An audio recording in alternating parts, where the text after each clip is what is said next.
Bismillahirrahmanirrahim. Assalamualaikum warahmatullahi wabarakatuh. Bismillah, alhamdulillah, wassalatu wassalamu ala rasulillah, amma ba'du.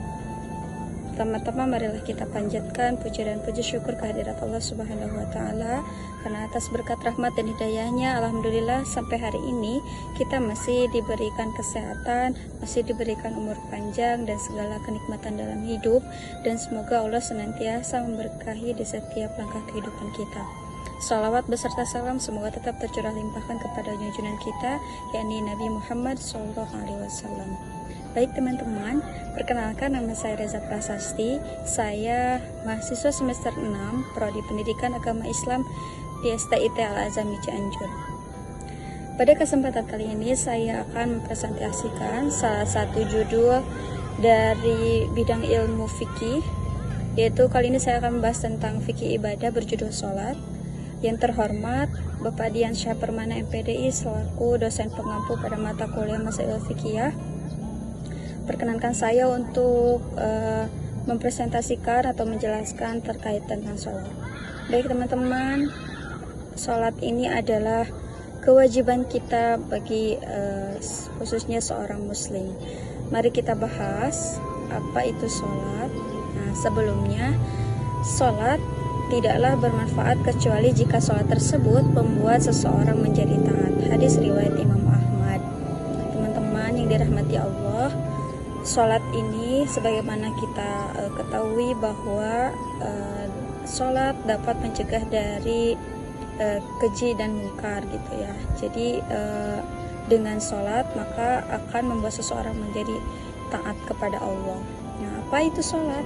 Mari kita bahas. Pengertian sholat itu terbagi menjadi dua. Pertama, menurut bahasa, sholat artinya adalah doa. Kenapa dikatakan doa? Karena jika seseorang memahami setiap bacaan yang ada dalam sholat yang dibacanya, maka sesungguhnya bacaan-bacaan tersebut adalah doa. Contoh, dalam sholat pastilah kita membaca yang namanya surat Al-Fatihah, dan itu masuk ke dalam salah satu rukun. Di sana di surat Al-Fatihah ada ayat yang berbunyi ihdinas siratal mustaqim, yang artinya tunjukkanlah kami ke jalan yang lurus. Masya Allah, di ayat ini Allah atau di sana ada sebuah permohonan kita kepada Allah gitu ya, untuk senantiasa dituntun jalan kehidupan gitu ya, agar senantiasa taat kepada Allah. Nah, sedangkan menurut istilah syara, sholat ialah beberapa perkataan dan perbuatan yang diawali dengan takbiratul ihram dan diakhiri dengan salam.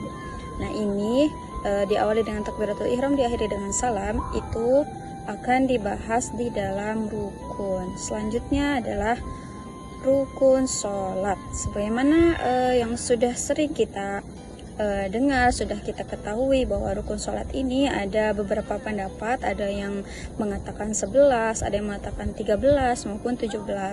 Namun sesungguhnya itu sama saja sebetulnya. Yang pertama, rukun sholat pertama ada niat, kemudian berdiri bagi yang mampu, kemudian ketiga takbiratul ihram, keempat membaca surat Al-Fatihah, kelima ruku beserta tumaninah, keenam i'tidal serta tumaninah, ketujuh sujud serta tumaninah, kedelapan duduk di antara dua sujud serta tumaninah, 9 tasyahud akhir, kemudian duduk di tasyahud akhir, ke-11 membaca sholawat atas Nabi Muhammad SAW, yang ke-12 salam pertama, dan terakhir adalah tertib. Inilah bagian daripada rukun sholat, dan ini adalah yang namanya rukun adalah yang wajib kita tunaikan. Ketika di dalam sholat salah satu di antara rukun ini tidak ditunaikan, maka sholatnya tidak sah atau tidak sempurna. Baik, kita lanjutkan. Selanjutnya ada hukum perintah sholat. Allah Subhanahu wa Ta'ala berfirman dalam Al-Quran surat Al-Ankabut ayat 45, A'udzubillahi minasyaitonirrajim, Bismillahirrahmanirrahim. Utslu ma uhiya ilaika minal kitabi wa aqimis sholata innas sholata tanha 'anil fahsya'i wal munkar waladzikrullahi akbar wallahu ya'lamu ma tasna'un, yang artinya, bacalah wahai Nabi Muhammad kitab Al-Quran yang telah diwahyukan kepadamu dan tegakkanlah sholat. Sesungguhnya sholat itu mencegah dari perbuatan keji dan mungkar. Sungguh mengingat Allah, sholat itu lebih baik daripada ibadah yang lain. Allah mengetahui apa yang kamu kerjakan. Masya Allah, dalam ayat ini Allah memberikan peringatan, mengingatkan kepada Nabi Muhammad dan kepada kita selaku umatnya dan hamba Allah bahwa ketika manusia ingin mencegah daripada perbuatan keji dan mungkar, maka tegakkanlah sholat, lakukanlah sholat, jangan pernah meninggalkan sholat. Karena kita sering dengar bahwa sholat ini merupakan tiangnya agama. Ketika contoh dalam sebuah bangunan tapi tiangnya itu tidak kokoh, tidak kuat, maka apakah mungkin bangunan itu akan tetap berdiri tegak seutuhnya begitu? Mungkin lama-lama tidak ya. Makanya sholat ini menjadi tiang agama, menjadi pondasi untuk segala ibadah yang dilakukan oleh manusia.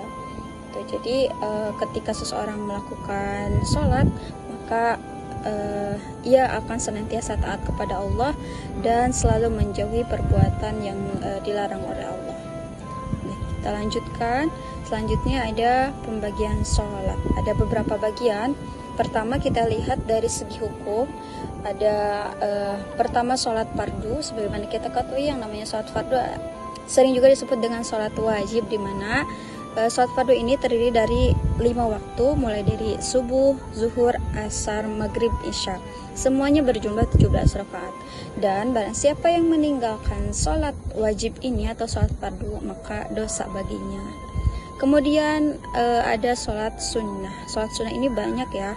Ada sunnah baik itu untuk ketika mau melaksanakan sholat fardu maupun sunnah-sunnah yang lainnya gitu ya.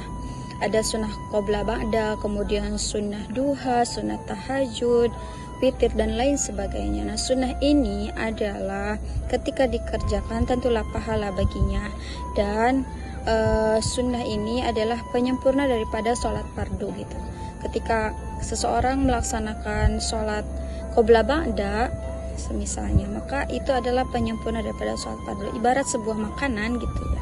Ketika kita makan, nasi ini adalah yang paling pokok. Nah, anggaplah itu sebagai sholat fardu. Nah, teman nasinya atau nah itu anggaplah sebagai sholat sunnah. Jadi ketika makan tapi hanya nasi saja misalkan, maka kadangkala terasa hambar gitu ya, kurang lengkap gitu. Maka dilengkapilah dengan teman-temannya, dan itu adalah ibarat sholat fardu dengan sholat sunnah. Mungkin itu hanya analogi saja. Kemudian kita tinjau dari segi jumlah. Pertama ada sholat berjamaah. Sholat berjamaah ini dilakukan ketika ada seorang imam dan makmum gitu. Artinya sholat yang dilakukan lebih dari satu orang, ini yang dinamakan sholat berjamaah. Kemudian yang kedua adalah sholat munfarid, yaitu sholat sendiri gitu tanpa imam. Nah, kemudian kita lihat dari segi keadaan. Manusia ini kan tidak hanya hidup di satu tempat saja. Satu waktu mungkin bisa bepergian kemana gitu ya, jauh. Nah, Allah memberikan rukhsah, memberikan keringanan ketika seseorang mengadakan safar atau perjalanan, maka ada yang namanya sholat safar, atau misalkan kita kenal juga dengan adanya sholat jamaah, sholat qashar. Nah, itu adalah bagian daripada sholat ketika dilihat dari segi keadaan. Jadi ada ketentuannya tersendiri gitu. Allah memang maha baik gitu. Bahkan ketika manusia memiliki urusan, Allah tetap, saking wajibnya sholat, Allah memberikan caranya, Allah memberikan solusinya dengan ketentuan sholat-sholat ini gitu ya. Nah, selanjutnya kita lihat dari segi kualitas. Nah, setiap manusia tentulah berbeda gitu ya. mereka ada yang menyadari atas kehambaannya gitu, bahwa sebagai manusia tugasnya adalah beribadah kepada Allah. Namun dalam sholat ini meskipun manusia hanya memerlukan waktu 5 menit katakan, tapi sholat itu adalah sesuatu yang sepertinya teramat berat gitu. Padahal sholat adalah kunci dalam kehidupan gitu. Ketika seseorang sholatnya baik, maka kehidupannya pun akan baik. Nah, dari segi kualitas ini kita akan mengetahui bahwa sholat ini terbagi menjadi dua. Ada yang sholatnya khusyuk dan ada yang sholatnya lalai. Kalau sholatnya khusyuk maka mulai daripada wudhunya, kemudian rukunnya ditunaikan, sholatnya tidak tergesa-gesa, tidak terburu-buru, kemudian berusaha untuk memahami isi bacaan yang ada dalam sholat, maka dia sesungguhnya sholatnya sangat khusyuk gitu. Dan dapat kita pahami bahwa ketika seseorang sholatnya khusyuk, maka tidak mungkin tidak diterima oleh Allah, insya Allah. Dan kedua, ada sholat yang lalai gitu ya. Jadi asalkan melaksanakan sholat tapi tanpa memperhatikan kepada ketentuannya, kepada rukunnya, kepada syarat-syaratnya dan lain sebagainya gitu. Semoga kita menjadi manusia-manusia terpilih yang ketika sholat itu dilaksanakan dengan segala kehusyuan. Amin. Nah, selanjutnya kita bicara tentang hikmah sholat. Ada sebetulnya sangat banyak hikmah daripada sholat ini. Yang pertama, saya hanya mau mencantumkan beberapa saja. Di sini ada 5 hikmah. Yang pertama ada menghapus dosa harian. Kembali lagi bahwa sholat itu akan membuat seseorang taat. Jadi ketika seseorang melaksanakan sholat, maka dia akan senantiasa menjaga dirinya dari perbuatan keji dan mungkar, atau menjaga dirinya dari perbuatan dosa, perbuatan kesalahan gitu. Nah, kenapa dikatakan menghapus dosa harian? Karena ketika dia sholat, di dalamnya kan ada doa, ada pengampunan, minta ampun kepada Allah dan lain sebagainya. Nah, semoga dengan sholat itu Allah senantiasa mengampuni dosa-dosa kita, baik dosa yang terkecil sampai yang terbesar, disadari ataupun tidak gitu. Nah, hikmah yang kedua, saya mencantumkan di sini mendidik keikhlasan seperti dalam takbiratul ihram. Wah, kenapa nih dalam takbiratul ihram? Karena dalam takbiratul ihram ketika kita melakukan Allahu Akbar, nah di sana ada kita sambil berniat di dalam hati menyerahkan diri kepada Allah, menyerahkan sepenuhnya bahwa kita hanyalah hamba Allah yang tanpa pertolongannya, tanpa kasih sayangnya, tanpa kenikmatan yang Allah berikan, maka kita bukanlah siapa-siapa gitu di bumi ini. Nah, jadi sholat itu mengajarkan keikhlasan. Nah, selanjutnya ada mendidik kesabaran. Tentu dalam sholat itu kita dididik untuk sabar. Kenapa? Karena itu tadi yang saya katakan, bahwa manusia untuk melaksanakan sholat meskipun hanya 5 menit saja ternyata menjadi sesuatu yang teramat berat. Padahal sholat itu adalah kewajiban bagi setiap umat muslim sebagai hambanya Allah gitu ya. Nah, kemudian kenapa dikatakan kesabaran? Nah, seperti tadi dikatakan dalam rukun sholat ada yang namanya tumaninah. Tumaninah itu bisa diartikan dengan tidak terburu-buru, tidak tergesa-gesa ketika melaksanakan sholat. Jadi gerakannya harus sesuai, bacaannya harus sesuai gitu. Tidak boleh ingin cepat selesai. Makanya di sini sholat adalah mendidik kesabaran. Kemudian hikmah selanjutnya adalah meraih pertolongan Allah Subhanahu wa taala. Ini tentu karena kembali lagi bahwa pengertian sholat adalah doa, dan doa adalah ketika manusia meraih pertolongan atau meminta pertolongan kepada Allah gitu. Karena manusia hidup sesungguhnya adalah atas pertolongan Allah. Kalau tidak ada pertolongan Allah, maka wallahu alam kehidupan kita akan seperti apa gitu. Maka sholatlah sebagai bentuk terima kasih kita kepada Allah. Hikmah yang terakhir yang bisa disampaikan adalah meraih kebahagiaan hidup. Masya Allah, sholat ini adalah pondasi adalah kunci daripada kehidupan kita di dunia ini gitu ya. Barang siapa yang dia menjaga sholatnya, tidak pernah meninggalkan sholatnya, maka tunggulah kebahagiaan yang akan Allah berikan. Meskipun tidak Allah tunjukkan di dunia, tapi itu insya Allah akan menjadi tabungan kita di akhirat kelak. Amin ya rabbal alamin. Mungkin itu beberapa hikmah yang bisa disampaikan. Terima kasih teman-teman. Saya hanya ingin menyampaikan, jangan pernah berani meninggalkan sholat ya, karena sholat berarti kita menyerahkan segala sesuatu, seisi jiwa dan raga, hidup dan mati, serta penghambaan dan permohonan hanya kepada Allah. Nah, kita hanyalah hamba Allah yang tanpa pertolongan dan kasih sayangnya, maka bukanlah siapa-siapa kita di muka bumi ini.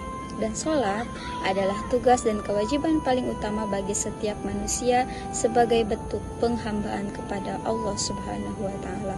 Wallahu ta'ala alam bisawab. Baik, terima kasih. Itu yang dapat saya sampaikan. Mohon maaf atas segala kekurangan. Wallahul muwaffiq ila aqwamit thoriq. Wassalamualaikum warahmatullahi wabarakatuh.